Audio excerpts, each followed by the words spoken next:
You guys enjoyed it? Did you see any ghosts? No ghosts? No ghosts, but it's a great tour. All right, thank you. Thank you. Maybe we can leave the kids here for a couple of hours longer. Okay, come on, let's go. Ew, that's creepy. All right, we are in.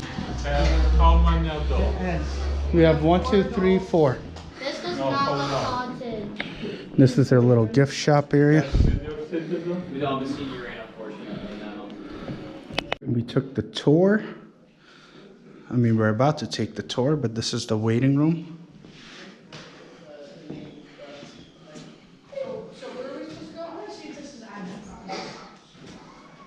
Looks like they've done a lot of renovations here.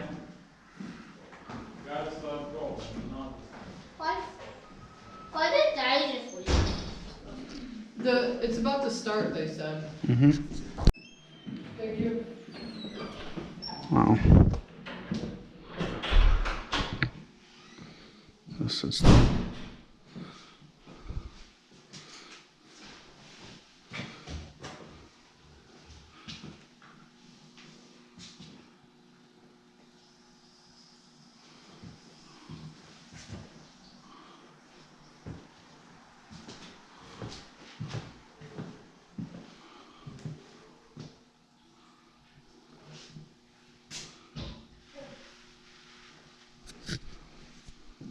King Henry VIII wanted to get remarried. When the Pope denied Henry's annulment request, Henry founded the Church of England. Ireland was now divided into two. The northern counties joined Henry and the Church of England, while the southern counties remained with the Pope and the Catholic Church. Not in Ireland. As a huge number of Irish were dying, another law enacted to stop all aid to the Irish. Taxes increased on the landowner and were passed on to the starving farmer. The Quakers raised over $1 million, mostly from Irish Americans worried about their family back in Ireland. The immigrants struggled to find work, and they thought they finally found the answer to their prayers when they saw signs work and house. Those that signed up for these jobs found themselves transported to the coal towns of Pennsylvania with the promise of jobs and lodging. When these men agreed to work for the coal mines, they never imagined the horrors awaiting them. Miners worked a 6-day week from 6 in the morning to 6 at night. For many months, they never saw sunlight. They had to buy everything from the coal company store, their tools, dynamite, food, clothes, and they lived in the company house. They were paid in scrip, which meant here is how much you made. Use it to pay your rent or spend it in our overpriced store. Shop anywhere else and be fired. For most times, pay never covered expenses, and they became in debt to the mine. The mines were dangerous, unsafe working conditions, mine collapses, fires, deadly fumes. Miners were considered expendable by the mine owner. They worked the same hours as the men, with no lunch or bathroom break, and many times they were hit when they did not work fast enough. Slate is heavy and sharp. It was known that if a boy had all 10 fingers by the time he was 10, he was considered lucky. The railroads owned most of the coal companies through holding companies. Franklin Cowan was the president and owner of both the Philadelphia and Reading Railroad Company and the Philadelphia and Reading Coal and Iron Company. He was described as the wealthiest coal mine owner in the world. In 1873, Cowan called a meeting in New York with 4 other railroad and coal barons. In an attempt to put other small mines out of business, these men fixed the price of coal. This was the first recorded price fixing in the United States. Basically, the Molly Maguires were the beginning of the first union. Legend says their name came from a woman in Ireland named Molly Maguire, who was the leader of a group rebelling against the evictions. When a reporter in the U.S. described the Irish miners, he wrote, "They are acting like sons of Molly Maguire." Gowan was determined to eliminate the men who were keeping him back from having absolute control over all aspects of the coal industry. He blacklisted many men from finding work in any mine. Men became desperate, violence erupted, and some coal bosses were killed. Franklin Cowan, fearing for his own life, hired the Pinkerton Detective Agency. James McFarland was sent in as a spy into the mine. He used the name James McKenna, befriended the Irish miners, and became trusted. After 2.5 years, McFarland brought up a list of about 20 names of the men who were Molly Maguires. Gowan ordered those men named on the list out of the mines. The mine's private coal and iron police employed by Gowan arrested the miners. The men were charged with murder and prosecuted. The trials were unfair and many civil rights violated. Before the trials began, the men were pre-tried in the newspaper articles influenced by Gowan. Newspapers described the men as thugs and murderers. There was no jury of peers, since there were no Irish, no Catholics, no miners. Many on the jury could not even speak English. General Charles Albright, the lead prosecutor for the case, was a close friend of one of the railroad barons. He wore his Civil War uniform, complete with saber, during the trial. Gowan was also an attorney and appointed himself as one of the prosecuting attorneys. These private lawyers, employed by the coal and railroad companies, completely took over the prosecution. The state provided only the courtroom and the hangman. The trial temporarily destroyed the labor unionism efforts in the Pennsylvania coal mines and gave the impression that all miners were criminals. 23 miners were convicted of murder and hanged, 7 inside this jail. On June 21, 1877, Michael Doyle, John Donahue, Edward Kelly, Alexander Campbell were hanged here together. In 1878, Thomas Fisher, on January 14, 1879, both James McDonald and Charles Sharp. The jail was filled with about 400 spectators. The men had white hoods put over their heads, hands tied behind their back. They were led up the back stairs of the gallows, nooses secured around their neck. When the signal given, the gallows doors opened, and the men dropped about 4 feet. Some died instantly. One took up to 15 minutes to die. After they were pronounced dead, their bodies lowered onto the floor, their hoods removed, and they laid under the gallows for all to come and see. The gallows you will see today is a reproduction we had built based on pictures in the newspaper. Just before being hanged, one of the men inside his cell called the attention of the guard and warden. The man placed his hand on the dirty floor and then placed his hand on the cell wall. He proclaimed, "My handprint will remain as a sign of my innocence to shame the county for hanging an innocent man." The man was hanged, and that night his cellmate complained about the handprint, so the warden had it washed off. But it came back. Over the years, the handprint has been washed off, painted over, dug out, and replastered, but it keeps coming back. Charlie Neese, the last warden to live in the jail, exclaimed, "You don't believe it, and I most certainly don't believe it, but there it is, on my jail wall for everyone to see. Be sure to see the handprint that remains on the wall of cell 17.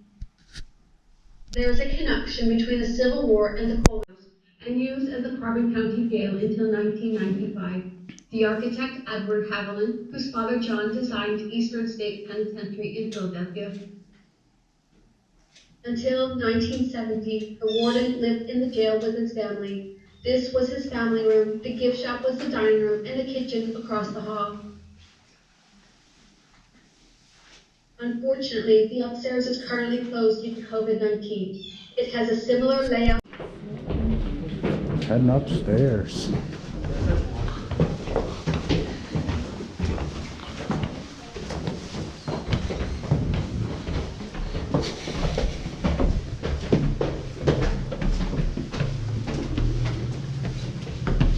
I swear.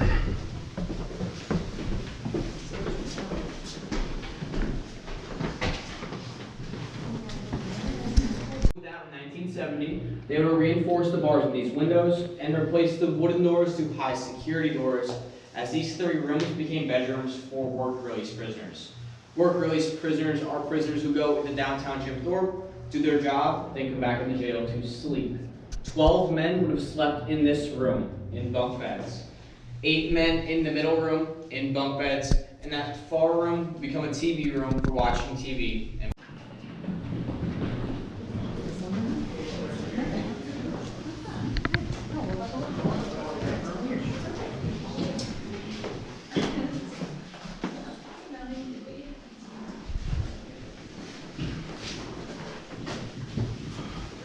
The one-way window.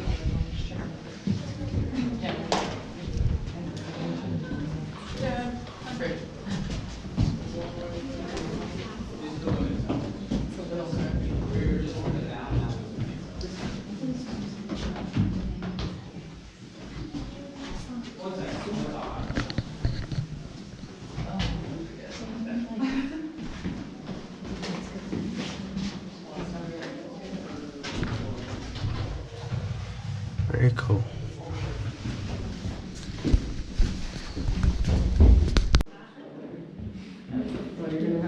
So we're checking out the women's cells.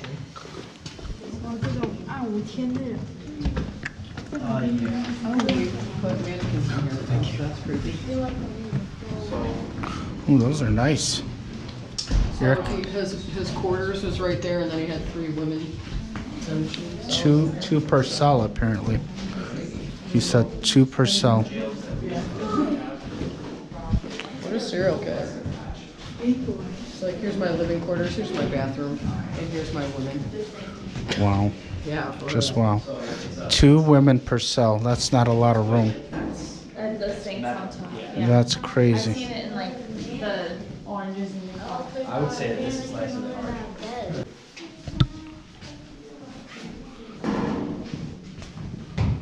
Back up we go.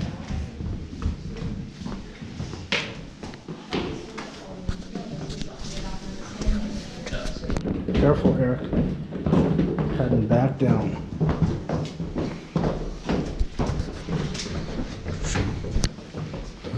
Oh, nice.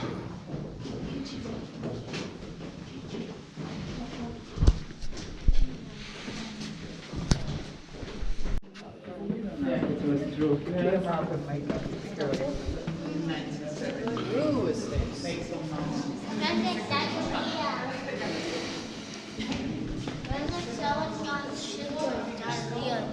All right, Eric.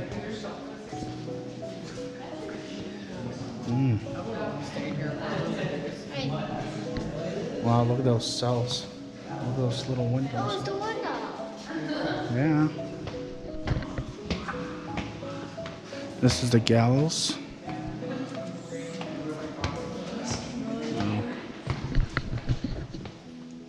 Alright, welcome to the male cell block. If you are a male prisoner, this is where you spend 23 out of 24 hours in the day. That hour you spend out in the courtyard, but that would be weather dependent. The first story pass would be the shower room. 5 to 10 sometimes even more men will shower in there at one time with the door watching at all times. The second room is the laundry room. 2 trustees or 2 58 prisoners were actually paid.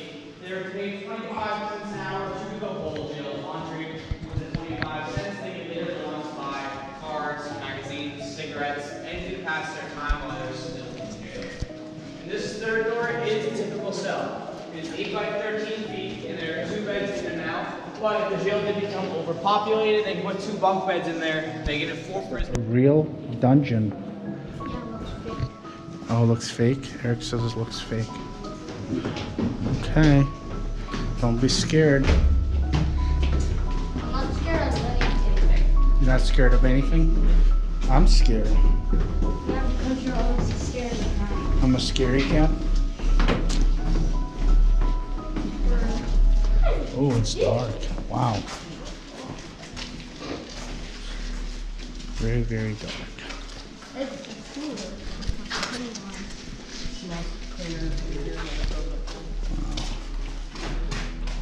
Very small room.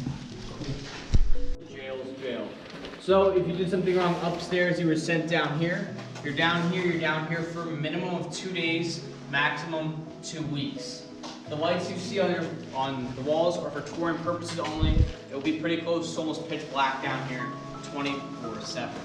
There'll be a little bit of light here if you're boarded up windows, and once or twice a day when the guard or warden come in, flashes flashlight in your cell, make sure you're still alive and give you your bread and water. Now in the summer and spring it was cool like it is now, but the winters down here, they were extremely hot. This is because there would be 3 coal furnaces lined up right down the center of the dungeon. Excuse me, those furnaces have pipes branching out and connecting to these holes in the ceiling. Each hole goes to a different room or section in jail. Alright? There is one cell down here that I have a small luxury cell. This is the one in the back left right here. We call our luxury cell because it has a toilet and a sink. Every other cell, you were given a bucket. Your bucket overflowed during your time down here, well, that was your problem. Alright? You guys can go in and check out the luxury cell. That is nice. So this is one of the dungeon This is rooms. the luxury one because it's Oh, gonna Mom, stand over here. You want to put me on reason? Look at this. This is the real. This is. This Oh, okay. Thank you for here. crazy. Shame.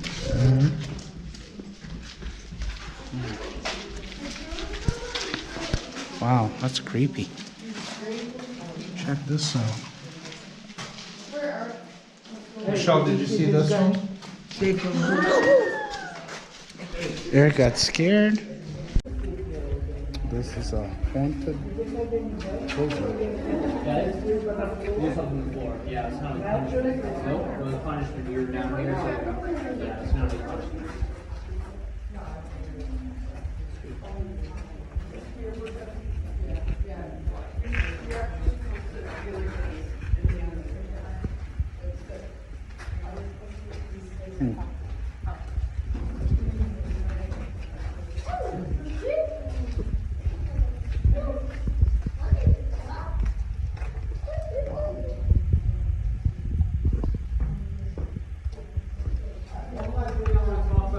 Dungeon is you will notice that most doors or most cells do not have doors or frames. We would actually not know it actually burn, right? But we believe there's a track about World War II. But if that was the case, we're shackled. So let's say, for example, you're set in the luxury cell, even with the door, you're still shackled. Fire ankles, 24/7. The shackles are usually probably the cell, but not. We're gonna head upstairs. On our way upstairs, please hold onto the guardrail. This was my favorite room yet. Wow, this is so freaky.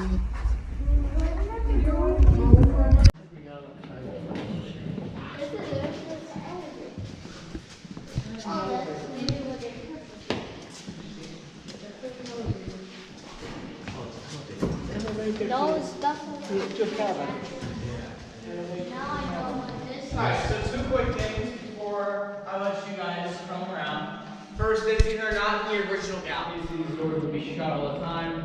Nooses will be tied on your necks and the doors will drop. The nooses were tied correctly, they would die instantly. If they're tied the slightest bit incorrectly, you can hang them for about 15 minutes. Yeah. Now, a fun fact about the original gallows is it never spent a night here in the jail. And the same gallows were used to hang all 21 of the Mullen McGuires. So they never actually spent the night. They would actually take them down and move them from jail to jail wherever they were needed. As again, all the Mullen McGuires were hanged in the same set of gallows. Right now, Wow. there's also a door. Inside the cell at the Jim Thorpe jail. Not a place you'd want to spend any time at.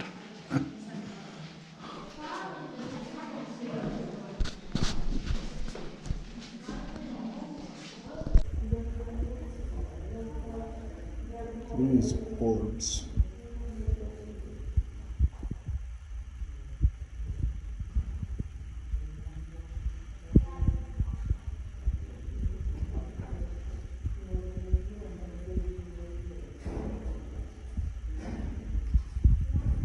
Just dust.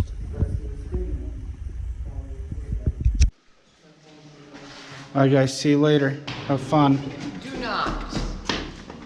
Just kidding. There's a light switch. Here, stay right there. I want to take a picture. Let me out. Can you actually open the door? It's dark here. Out of here. I'm breaking free of this joint. And this is the exit, boys and girls. Yeah, even oh, we can check the You want to? Oh, the kitchen. I'll take a picture of this. The jail kitchen. Of course, we'll take a look at it. Freaky lady. This is where all the magic happened. Don't move the pen. This is showing random people here. Jim Thorpe in flesh. And we're from. Ew. My cousin Mike.